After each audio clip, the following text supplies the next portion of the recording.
এই মুহূর্তে জানা যাচ্ছে যে গত দুদিন ধরে চলতে থাকা সিবিআই তদন্ত আজ শেষ হয়ে গেছে, আর মিস আয়েশা কিছুক্ষণের মধ্যে পৌঁছে যাবেন তার নিজের এই বাড়িতে। এমনটা মনে করা হচ্ছে যে এই হাই প্রোফাইল কেসে মিস আয়েশা সিবিআই এর জন্য সাক্ষী দিতে রাজি হয়েছেন, তাই ওনাকে ক্ষমা করে দেওয়া হচ্ছে আর ছেড়ে দেওয়া হচ্ছে।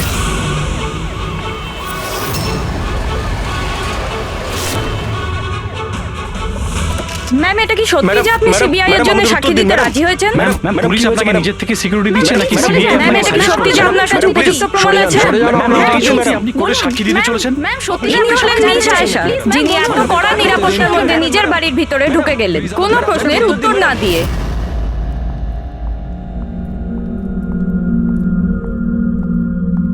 ম্যাডাম, খাবার রেডি আছে, দিয়ে দেবো কি? না, আমার খিদে নেই। তুমি একটা কাজ করো, ওনাদের খেতে দিয়ে দাও। হ্যাঁ ম্যাডাম। আমার খুব ভয় করছে। একই কথা বলছেন আপনি? কিসের ভয় পাচ্ছেন? ওরা যদি আমাকে মেরে ফেলার চেষ্টা করে? ম্যাডাম, আপনার কিচ্ছু হবে না। আপনার সুরক্ষার জন্যই আমরা আপনার সাথে আছি। আমি একটা কাজ করছি, প্রথমে ওপরে গিয়ে আপনার রুমটা চেক করছি।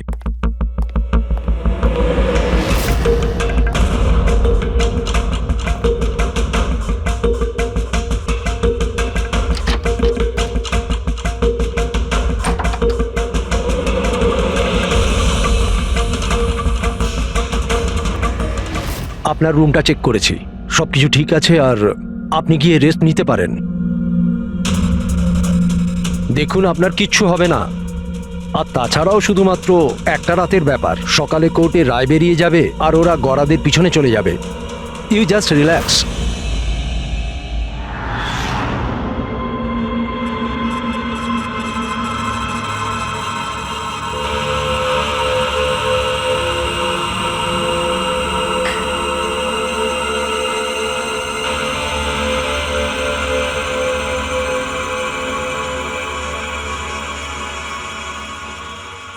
ম্যাডামকে সুরক্ষিত রাখা আমাদের সকলের দায়িত্ব। ওপর থেকে স্ট্রিক্টলি অর্ডার আছে, তাই সারা রাত সাবধানে থেকো। Okay sir. ঠিক আছে? খাওয়া শেষ হলে নিজের নিজের পজিশন নিয়ে নিও।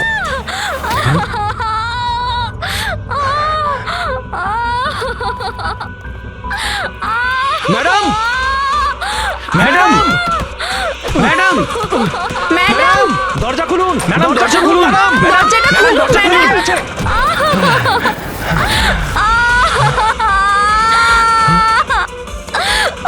ম্যাডাম, ম্যাডাম,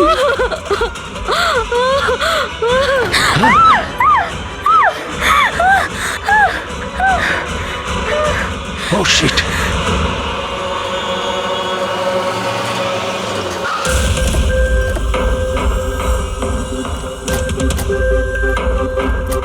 স্যার এক মিনিট। স্যার, জানা যাচ্ছে কোনো দুর্ঘটনা ঘটে গেছে। আপনি বলতে পারবেন এই বাড়িতে ঠিক কি হয়েছে? স্যার, এই কেসটা তো সিবিআই এর কাছে ছিল, তাহলে কি সিআইডি কে হ্যান্ড ওভার করে দেওয়া হলো? দেখুন, এখানে একটা মার্ডার হয়েছে বলেই আমরা এখানে এসেছি। এর থেকে বেশি কিছুই বলতে পারবো না। পরে কথা বলছি। একটু সরে যান। আসুন স্যার।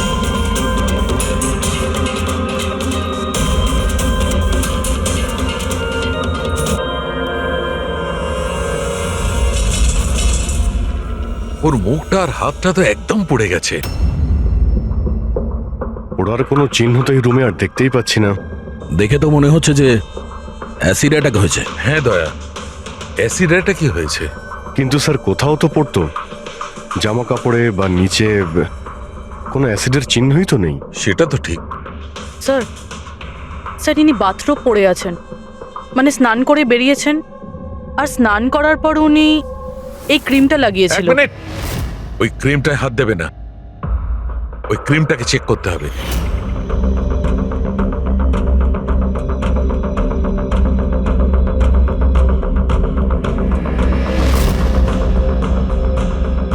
আরে, এ তো কিছুই হলো না। হবে পঙ্কজ, ওয়েট।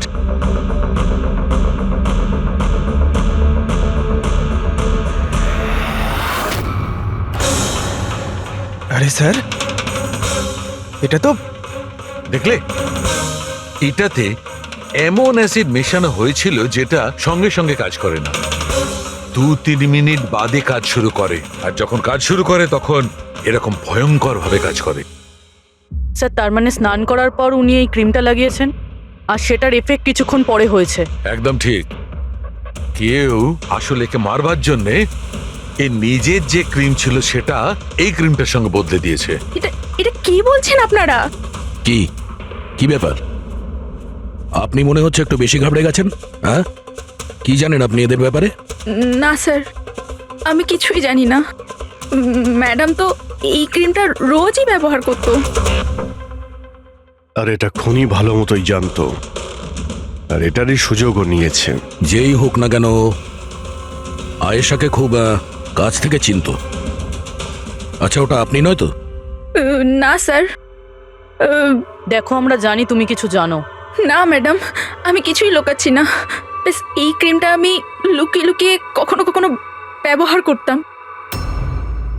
আর আজও এই ক্রিমটা আমি মেখেছি। এক মিনিট, এই ক্রিমটা তুমি কখন লাগিয়েছো? স্যার, ম্যাডামের ঘরে আসার কিছুক্ষণ আগে, এই ধরুন 8টা নাগাদ। 8টার সময়? চেক করো। স্যার, পুড়ে যাওয়ার তো কোনো চিহ্নই নেই। হবে না, পোড়ার দাগ এই জন্য হবে না কারণ উনি যখন ক্রিমটা লাগিয়েছিলেন ওতে অ্যাসিড ছিল না, মানে ওই ক্রিমটা অরিজিনাল ছিল। তার মানে খনি ক্রিম 8টা থেকে 9টার মধ্যেই বদলে দিয়েছিল। কিন্তু কিভাবে? এখানে এত সিকিউরিটি ছিল। মনে হয় আগে থেকেই কেউ রুমে ছিল। এটা কি করে হতে পারে স্যার? কারণ ম্যাডাম এখানে আসার আগে আমি এই রুমটাকে ভালো করে চেক করেছিলাম, এখানে কেউ ছিল না। আর তাছাড়া ম্যাডামের চিৎকার শুনেই আমরা দৌড়ে এখানে এলাম, আর দেখি দরজা ভেতর থেকে লক স্যার। হ্যাঁ স্যার, আর ভেতরে আসার জন্য আমাদের দরজা ভাঙতে হয়েছিল। ঠিক আছে, আপনারা এখন আসুন, প্রয়োজন পড়লে আবার ডেকে নিচ্ছি। Okay sir. রুমের ভিতরে কেউই আসেনি, কিন্তু রুমটা চেক করতে কনস্টেবলই এসেছিল। পুরবি একটা কাজ করো, এদের সবার ব্যাকগ্রাউন্ড চেক করো। ততক্ষণে আমরা জানার চেষ্টা করি যে ব্যাপারটা কি। এত মিডিয়া, সিবিআই এর কেস, এতগুলো সিকিউরিটি, কি কারণে? অ্যাকচুয়ালি আয়েশা খুব বড় খেলোয়াড় ছিল, লাইক এজেন্ট। যে ধরনের এজেন্ট দুটো পার্টির মধ্যে ডিল করিয়ে মাঝখান থেকে ভালো কমিশন নিয়ে সরে যায়। শুধু এটা ধরে নিন যে আয়েশাও এই ধরনেরই এজেন্ট ছিল, কিন্তু টপ লেভেলের। ওর সমস্ত ডিলগুলি লাখ আর কোটি টাকার উপরেই হতো, আর সব কটাই ছিল একেবারে বেআইনি। আমাদের কাছে এসব কিছুরই প্রমাণ ছিল, আমরা ওকে অ্যারেস্টও করেছিলাম। কিন্তু ও হঠাৎ করে রাজসাক্ষী হয়ে গেল। ও নিজের মুক্তির বিনিময়ে 3 জন বড় ব্যবসাদারের দুর্নীতির বিরুদ্ধে আমাদের হাতে সব প্রমাণগুলো দিত। আজ কোর্টে শুনানি ছিল, কিন্তু কাল রাতেই ওর মার্ডার হয়ে যায়। 3 জন বড় বিজনেসম্যান, এরা কারা? বিকি, রাহুল, কুমার। এই 3 জনের কাছেই পয়সা আর পাওয়ার যথেষ্ট আছে, যা খুশি করতে পারে। আর যে প্রমাণগুলো আয়েশার কাছে ছিল, আয়েশার কাছে কিছু টেপ ছিল, এই 3 জন বিজনেসম্যানের বেআইনি কাজের কিছু ভিডিও ফুটেজ।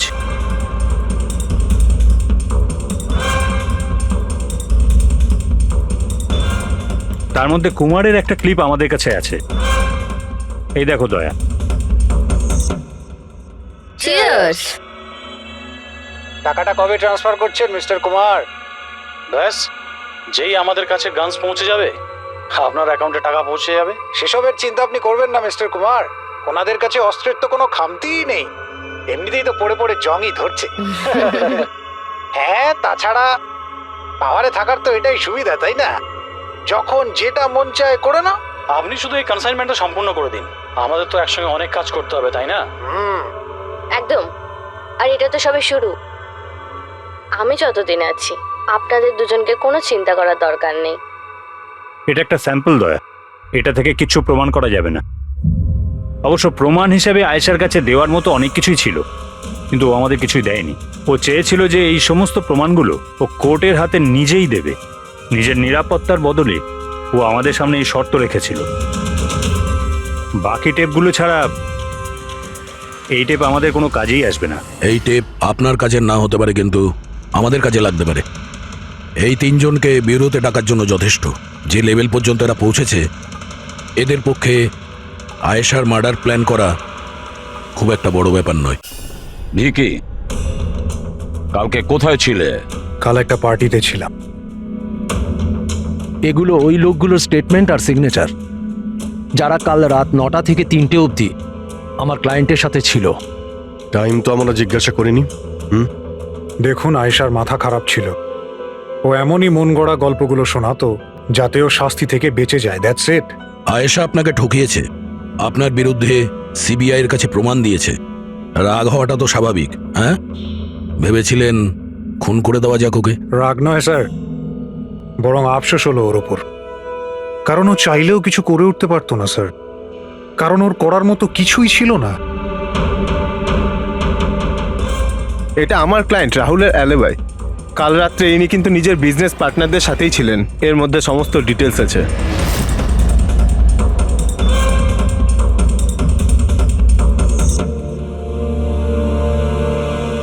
আমার মনে হয় না যে আপনাদের কিছু জানার আছে বলে।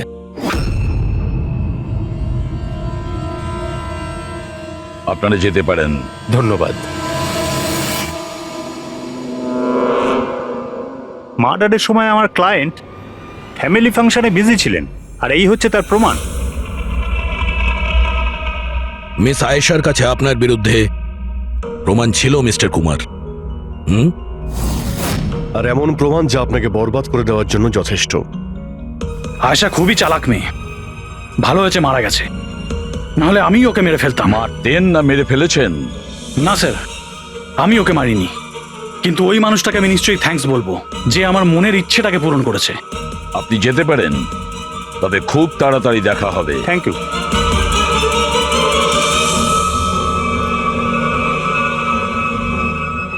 আপাতত আমরা কাউকেই অ্যারেস্ট করতে পারবো না। এখানে সবারই কোনো না কোনো কারণ আছে। স্যার, হ্যাঁ স্যার, স্যার একটা কথা জানা গেছে।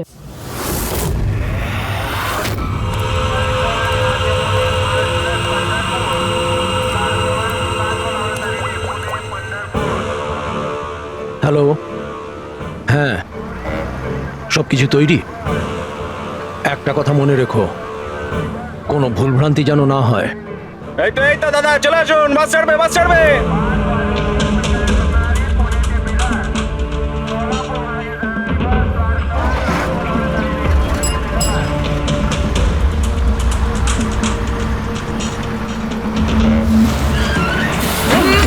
চাপ বাবা। আরে দাদা, কি হলো? বাস দাঁড়ালো কেন? আরে বাসের সামনে কেউ গাড়ি দাঁড় করিয়ে দিয়েছে দাদা। মাঝ রাস্তায়?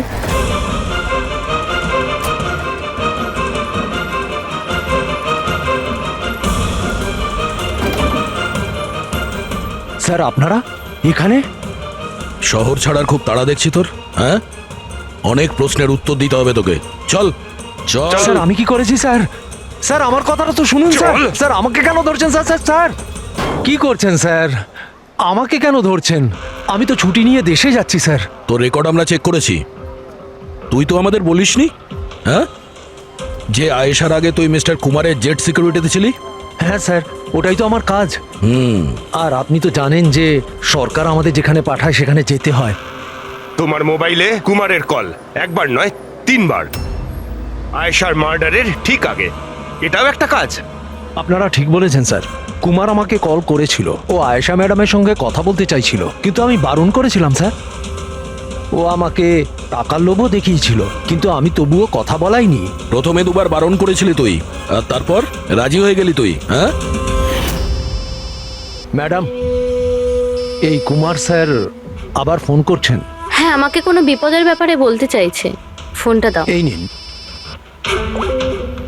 হ্যাঁ বলো। আমি জানতে পারলাম তুমি আমার জন্য চিন্তা করছো, কোনো বিপদ থেকে আমাকে উদ্ধার করতে চাইছো। How strange. আমি বলে দিচ্ছি, আমি তোমাকে খুব ভালো মতো চিনি। আর এই সমস্ত কার্যকলাপ না তুমি অন্য কারোর সাথে করো। আর এমনিতেও যদি আমি জেলে যাই, এই টাকাগুলো নিয়ে আমি কি করব? আচার দেবো? এই টাকাটা না তুমি তোমার কাছেই রাখো, এটা তোমারই সাহায্যে লাগবে। কোনো দরকার নেই এই ফোনটা আমাকে দেওয়ার। আমার সাথে গেম খেলার চেষ্টা করে যাচ্ছে, আর তুমি ওকে সাহায্য করছো। আমি কোথায় ম্যাডাম? আপনাকে সাহায্য করছিলাম তো। ঠিক আছে থাক, শুধু এইটুকুনি জেনে রেখো, তুমি যদি ওকে সাহায্য করো না, রক্ষা পাবে না। আমি সিবিআই কে বলে দেবো, যদি আমার কিছু হয় তাহলে সবার প্রথমে তোমাকেই অ্যারেস্ট করবে। তুই গেছিলি না আয়েশার ঘরে ঠিক ওর রুমে ঢোকার আগে?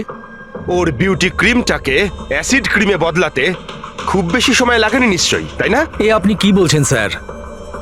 আমার কথা বিশ্বাস করুন, আমি সত্যি বলছি। যদি তুই সত্যি কথাও বলিস না, তাহলেও এই কেস যতক্ষণ না সলভ হচ্ছে তুই আমাদের হেফাজতে থাকবি, বুঝলি? এখন চল, নিয়ে চল ওকে, চল চল। আরে স্যার স্যার স্যার স্যার আমি কিছু করিনি স্যার, ছেড়ে দিন স্যার, প্লিজ স্যার। হ্যাঁ পুরবি বলো। স্যার ওই ফুটেজটা যেটা ও সিবিআই কে পাঠিয়েছে সেটা ওই ঘর থেকেই শুট করা হয়েছে যেখানে ওর খুন হয়েছিল। তার মানে আয়েশার বেডরুমে? হ্যাঁ স্যার, ওরই বেডরুমে। আসলে এই ফুটেজটা 1 বছর আগের, ফার্নিচার বদলানো হয়েছিল তাই বোঝা যাচ্ছিল না। Are you sure? স্যার 100%, এটা সেই ঘরটাই। হ্যাঁ, একটা ভাইটাল ইনফরমেশন দিলে Purabi, thank you so much. Purabi বলল যে আয়েশা মিনিস্টার আর মিস্টার কুমারের স্টিংটা ওই রুমেই করেছে। আর যদি এটাই হয়, ক্যামেরা ওই ঘরেই কোথাও লুকানো আছে, তার মানে ক্যামেরা এখনো ওখানেই আছে।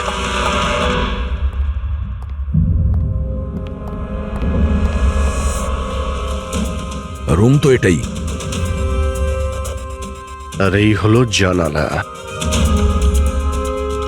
ফুটেজে জানালা রয়েছে, তার মানে এই ফুটেজটা এই দিক থেকেই তোলা হয়েছে। স্যার ফুটেজ অনুযায়ী তো ক্যামেরা এখানে থাকা উচিত। না ভাই, এতটা হাইটে না, ক্যামেরা আই লেভেলে ছিল, আর সেই হিসেব অনুযায়ী এইখানেই কোথাও হওয়া উচিত। আচ্ছা, ওই আয়নার ভিতরে নেই তো? আরে ওই যে আয়নাগুলো থাকে না, যার একদিকে দেখা যায় আর একদিকে দেখা যায় না। ভাই তাহলে তো জানতেই পারা যাবে। কি করে স্যার? তুমি ওই ফিঙ্গার নেল টেস্টের কথা শোনোনি? যে কোনো অচেনা জায়গাতে বা ট্রায়াল রুমে ড্রেস চেঞ্জ করার আগে এই টেস্ট করে নেওয়া উচিত, ফিঙ্গার নেল টেস্ট। তোমার যে নখ রয়েছে সেটা তুমি কাঁচের মধ্যে লাগাও, আর তোমার রিফ্লেকশনে যে নখ আছে আর তোমার যে নখ রয়েছে তার মধ্যে যদি গ্যাপ থাকে তাহলে সেটা আসল, আর যদি গ্যাপ না থাকে তাহলে সেটা নকল ওয়ান ওয়ে। যেমন এই মিররটা, এটা ওয়ান ওয়ে মিরর। যদি মিররটা ওয়ান ওয়ে হয় তাহলে তো এর পেছনে জায়গা থাকার কথা।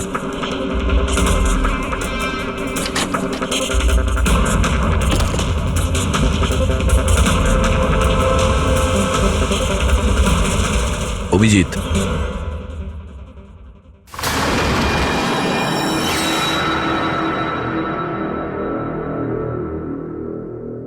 এখানে তো পুরো ফিল্মের সেটআপ লাগানো রয়েছে। এসডি কার্ড তো নেই স্যার। হ্যাঁ,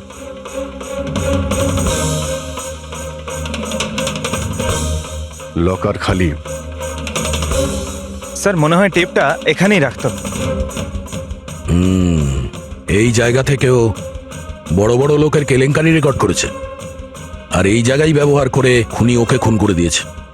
হতে পারে এই ওয়ান ওয়ে মিরর দিয়ে ওকে ছটপট করে মরতে দেখেছে ও।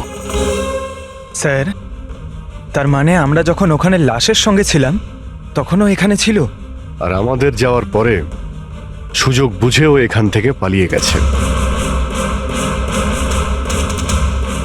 তার মানে আয়েশা আর পুলিশের অনুপস্থিতিতে লোকটা বাড়িতে ঢুকেছিল, হয়তো বাড়ির পিছন থেকে।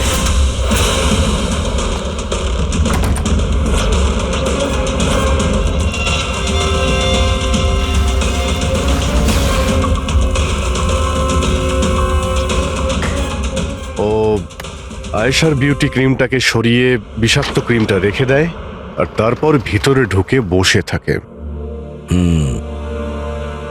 তার মানে ও চোখের সামনে আয়েশা ওই ক্রিমটা লাগিয়েছে, আর একটু বাদে ছটফট করতে করতে মরে গেছে। তারপর পুলিশ আর রাখি এখানে আসে, তখনও ভেতরে ছিল। তারপর আমরা এখানে এসেছি, তখনও ভেতরে ছিল।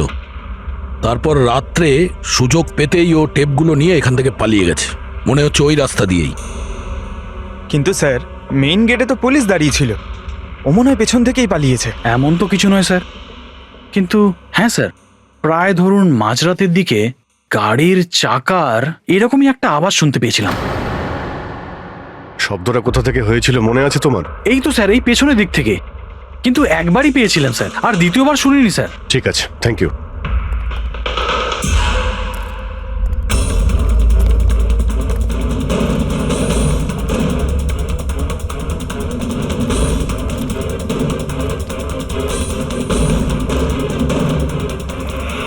স্যার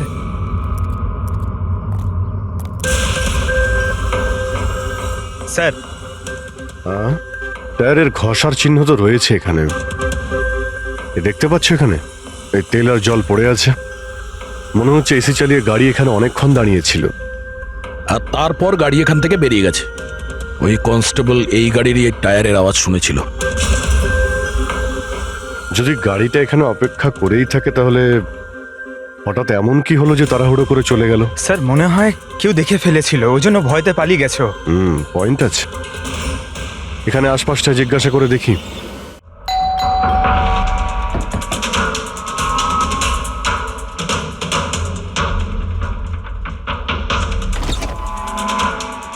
নমস্কার।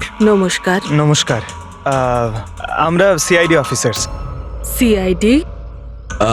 ম্যাম, কালকে রাত্রে আপনি এখানে কিছু কিছু অদ্ভুত দেখেছিলেন বা শুনেছিলেন, এমন কিছু যা আগে কখনো ঘটেনি?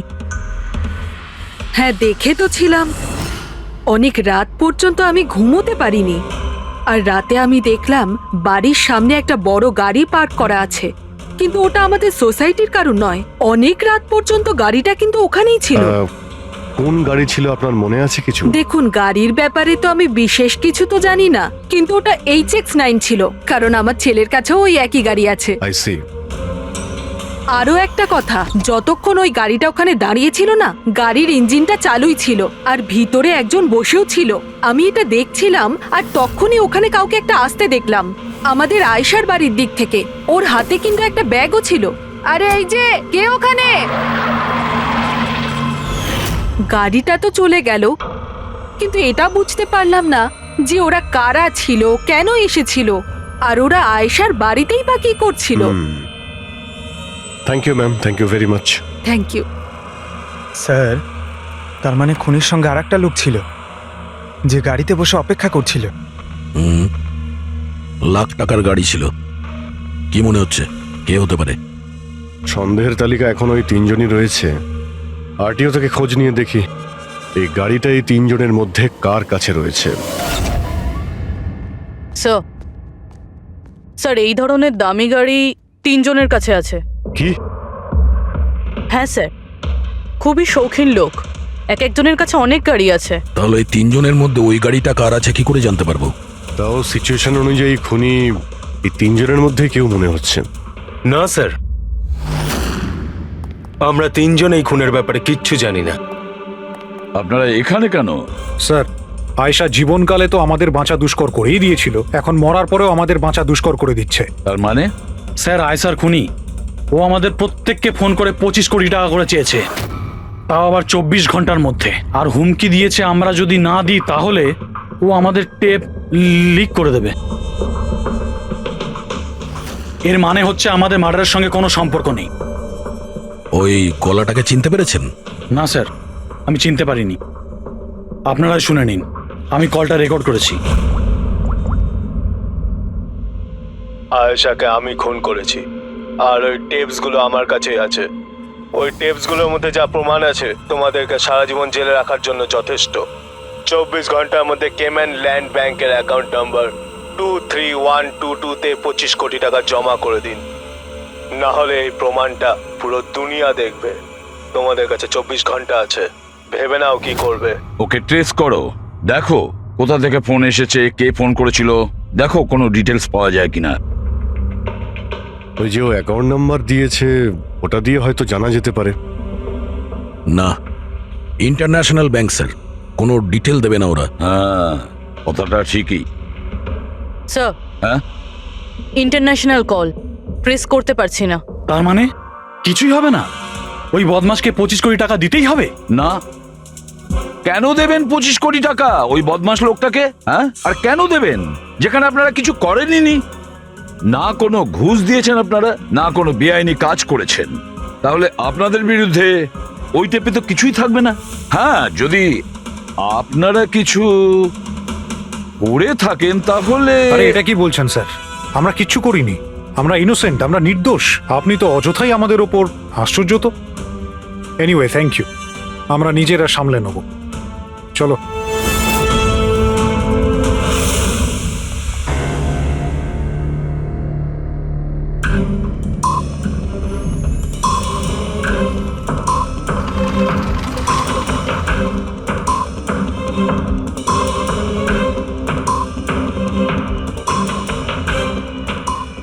সারিকা, এই রুমটাকে খুব ভালো করে চেক করতে হবে।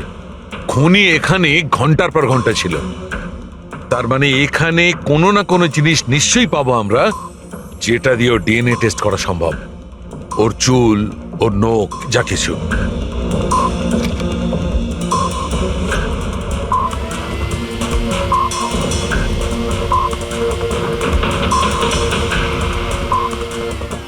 এক মিনিট সারিকা, হ্যাঁ একটা ফোর্সেপ দাও।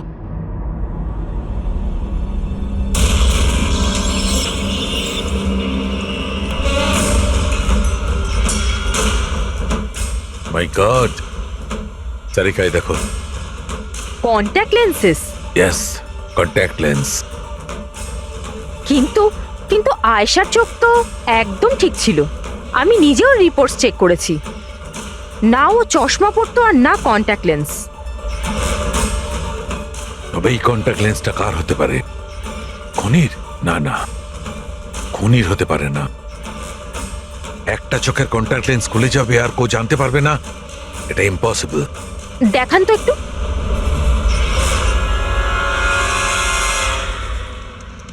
বেশ হাই পাওয়ারের লেন্স। High power lens? কিছু তো আছে এই রুমে। একে তো এই ঘরটা চারিদিক থেকে বন্ধ, কোনো জানলা নেই, কোনো ভেন্টিলেটর নেই। হ্যাঁ? ও ওহো, কি হয়েছে? সারিকা, তুমি জানো তো ওই কালার স্টেন কেমিক্যাল বানানো হয় যা দিয়ে ঘাম টেস্ট করা যায়? হ্যাঁ জানি। গুড, এক কাজ করো, তুমি কালার স্টেন কেমিক্যাল বানাও। খুনি এখানে এই ঘরের মধ্যে ঘন্টার পর ঘন্টা ছিল, আর আমাদের অল্প সময়ের মধ্যে এত ঘাম হয়ে গেল। খুনির তো খুব ঘাম হয়েছিল। ইয়েস, এই ঘামটাকে চেক করব, তার থেকে জানা যাবে যে খুনি কোথায় ছিল, দাঁড়িয়ে ছিল না বসে ছিল না কিভাবে ছিল, সব কিছু। ওই র্যানসাম কলের কোনো মানেই হয় না, ওই কল বোগাস হতে পারে। হ্যাঁ স্যার, কারণটা আমাদের কেস থেকে সরানোর জন্য আর টাকা কামানোর জন্য। এই তিনজনের মধ্যে কেউ আয়েশাকে খুন করে আর ওই টেপটাকে চুরি করে, আর সে বাকি দুজনকে কল করে ব্ল্যাকমেল করছে। কিন্তু স্যার, সে কে? স্যার, আমার তো মনে হয় কুমার হতে পারে। ও ভীষণ রকচটা, যে কারো খুন করতে পারে। আর ওই বাকি দুজন, ওরাও কম যায় না স্যার। এই তিনজনের যেমন পয়সাও আছে তেমন ক্ষমতাও আছে এদের। খুনি এই তিনজনের মধ্যেই কেউ হবে স্যার। আর খুনির একজন সঙ্গীও আছে, যে ওই বাইরে গাড়িতে বসে খুনির জন্য অপেক্ষা করছিল। হ্যাঁ, হবে তো এই তিনজনের মধ্যেই কেউ, আর এমন একজন যে আয়েশাকে খুব কাছ থেকে চিনতো। এক্স্যাক্টলি, সেজন্য ও জানতো যে আয়নার পেছনেও আরো একটা রুম আছে, আর আয়েশা কোন ক্রিম ব্যবহার করতো সেটাও ও জানতো। স্যার, এর মানে ওই গোপন জায়গার ব্যাপারে খুনি ছাড়া আর কেউ কিছু জানতো না। এক্স্যাক্টলি। তাহলে স্যার? তাহলে আবার কি করবে দয়া? ধরে ফেলো ওদের। ওদের প্ল্যানিং এই, ওদেরকে ফাঁসাতে হবে।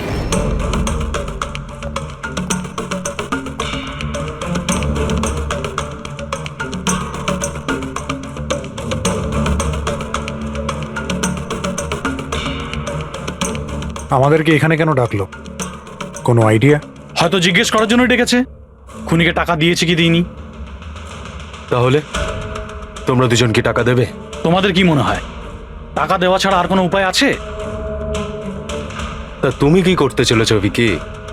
দেবে টাকা? দেখো, টেপের ব্যাপারে তো কিছু বলতে পারছি না, আর তাছাড়া আমি কোনো বেআইনি কাজ করিনি, এই জন্য টাকা দেওয়ার তো কোনো প্রশ্নই আসে না। সরি, আমি টাকা দিচ্ছি না। ও কাম অন ম্যান, এত ঢং করার কি আছে? কিছু করে থাকলে বলো না, শুধু আমরা তিনজনই আছি এখানে। দেখো রাহুল, যদি কথা... এক সেকেন্ড, নাও, সিআইডি মেসেজ করেছে। আরে কোথায় আছে ওরা? কি লিখেছে বল। কোথায় আটকে গেছে, আসতে পারবে না, ফিরে যেতে বলেছে। হোয়াট ননসেন্স ভাই, আমরা কখন থেকে এখানে বসে আছি, শুধু শুধু সময় নষ্ট করে দিল। এবার কি করবে? যাওয়া যাক, আর কি। হ্যাঁ চলো, কাম অন।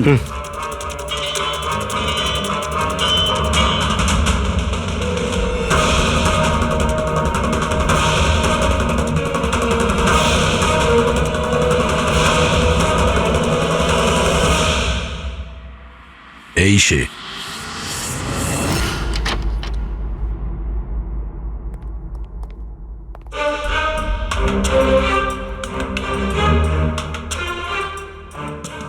স্যার, ভিকি, তার মানে ও জানতো যে আয়নাটার পিছনে ক্যামেরা আছে? হ্যাঁ, বাকি দুজনের হয় এরা কিছু জানে না, না হলে আমাদের সামনে অ্যাক্টিং করছে।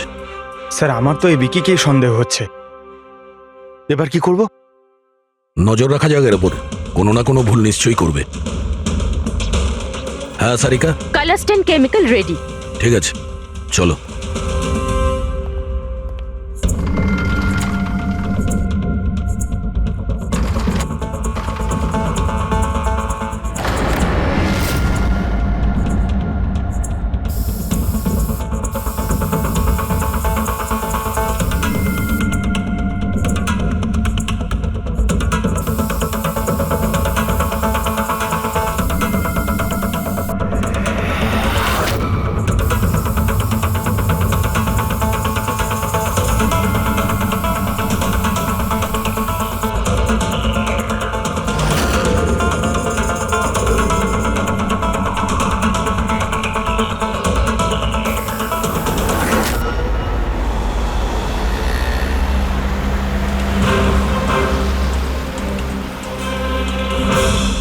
আরে স্যারও যাচ্ছেটা কোথায়? আরে কোথায় আর যাবে পঙ্কজ, বন্ধুদের সাথেই দেখা করতে যাচ্ছে, আবার কি?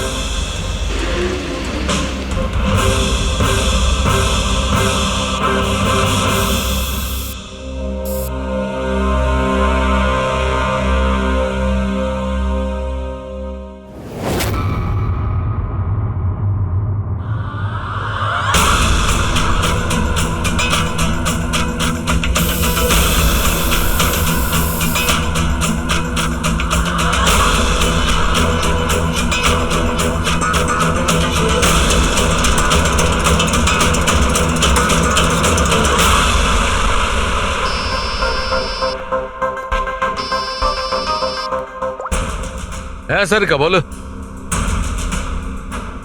গুড, কিছু পেলে? মেঝেতে? মেঝেতে শুয়েছিল? মেঝেতে কেন? ওকে ওকে, ঠিক আছে সারিকা, আমি তোমাকে পরে ফোন করছি। বাই। ওই 2 দিন আগে আমি 1124 লাস্টটা এনেছিলাম। হ্যাঁ স্যার। কোথায় ওটা? ওর মুখটা দেখতে হবে। এই যে স্যার।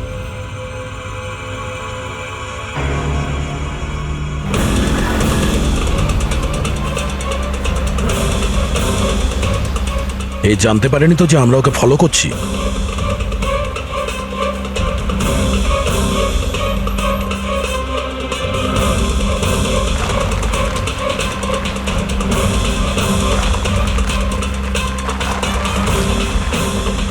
স্যার, এটা সত্যি সত্যি বাড়িতে ঢুকে গেল।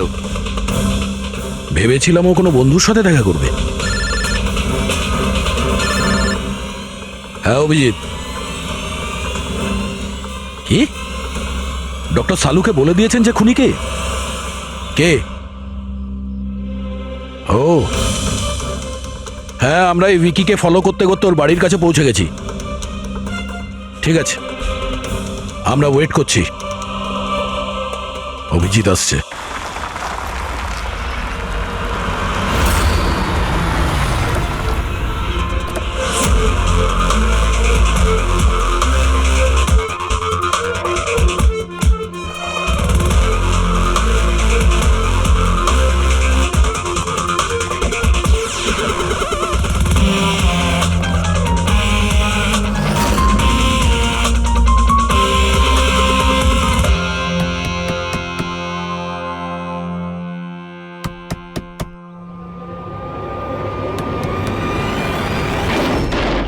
এক মিনিট, এটা কি করছেন আপনারা? আরে এটা কোনো ভদ্রতা হলো কারো বাড়ির ভিতরে ঢোকা? একদম বাজে কথা বলবে না।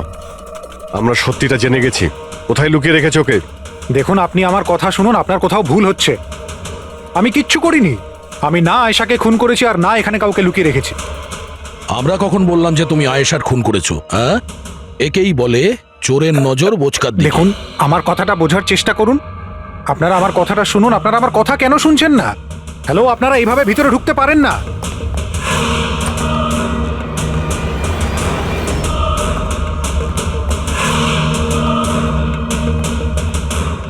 এখানে তো কেউ নেই। আমি বলছি আপনাদেরকে এখানে কেউ নেই, প্লিজ। আরে বন্ধ করুন এগুলো, এইভাবে ভিতরে আপনারা ঢুকতে পারেন না। Hello, excuse me, hello.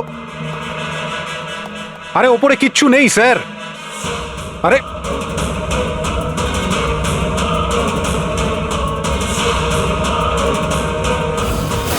Please দেখুন, এখানে কিচ্ছু নেই, কেউ নেই এখানে।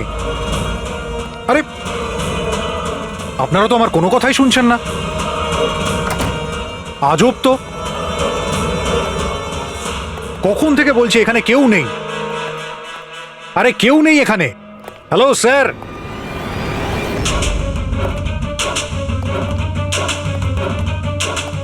দেখুন আমার কথাটা শুনুন প্লিজ, শুনুন। দেখুন দেখুন, আমি আপনাকে বলছি আমি আয়েশাকে খুন করিনি। প্লিজ আমার কথাটা বোঝার চেষ্টা করুন, আমি সত্যি বলছি। আমরা জানি যে তুমি আয়েশাকে খুন করনি। তাহলে আপনারা এখানে কি খুঁজছেন? 1 মিনিট সব জানতে পারবে।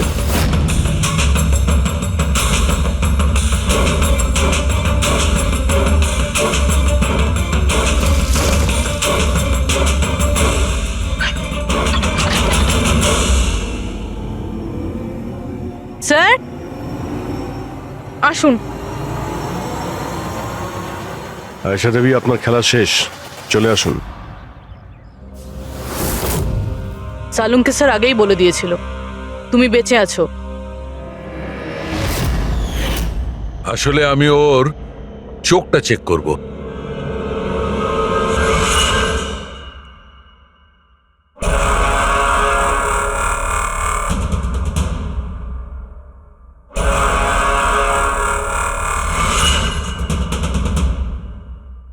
আমি যেটা ভেবেছিলাম সেটাই ঠিক। তুমি আসলে আয়েশা হতেই পারো না। তুমি তো সে যাকে ঘরের মধ্যে বেঁধে রাখা হয়েছিল। অন্য কোনো মেয়েকে আয়েশা বানিয়ে নির্মমভাবে ওকে হত্যা করেছো। কে ছিল ওই মেয়েটা? কি শত্রুতা কি ছিল ওর সঙ্গে? ওর সাথে কোনো শত্রুতা ছিল না। আমি শুধু আমার জীবনটাকে বাঁচাতে চেয়েছিলাম। আমি খুব ভালো করে জানতাম যে সিবিআইকে সাক্ষী দেবার পরেও আমি সুরক্ষিত থাকবো না। এই তিনজনেই কিন্তু খুব ডেঞ্জারাস। ওরা আমাকে ঠিক খুঁজে বের করে নিত, আর আমি ভয় পেয়ে বেঁচে থাকতে পারতাম না। তাই আমার সামনে একটাই রাস্তা ছিল, নিজের মরে যাওয়ার মিথ্যে অভিনয় করে সারাটা জীবনের মতো উধাও হয়ে যাওয়া। এই পরিকল্পনাটা আমরা দুজনে মিলে বানিয়েছিলাম। ওই মেয়েটা একটা স্ট্রাগলিং অ্যাক্ট্রেস ছিল। ওকে আমরা ইন্টারনেটের কোনো অনলাইন কাস্টিং এজেন্সি থেকে খুঁজে বার করেছি। রিয়া নাম ছিল ওর। ওকে এই জন্যই সিলেক্ট করেছিলাম কারণ ওর হাইট, ওয়েট সব কিছুই আয়েশার মতো ছিল। আমরা ওকে মিথ্যে মিটিংয়ের অজুহাতে বাড়িতে ডাকি, আর ওকে অজ্ঞান করে দিই, আর ওকে বেঁধে ওই গুপ্ত রুমে রেখে দিই।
তোমার প্ল্যান তো কার্যকরী হয়েছিল, তাহলে ফোন করে টাকা চাওয়ার নাটক কেন করলে? আমরা ভাবলাম যে আপনাদের এই তিনজনের থেকে মনোযোগ সরে যাবে, আর আমরা টাকাও পেয়ে যাব নতুন জীবন শুরু করার জন্য। প্রয়োজনের থেকে বেশি চালাকি আর লোভ তোমাদের নিজেদের জালেই ফাঁসিয়ে দিয়েছে। চিন্তা করো না, তোমাদের জীবন নতুন করে শুরু হবে, কিন্তু সেটা জেলে।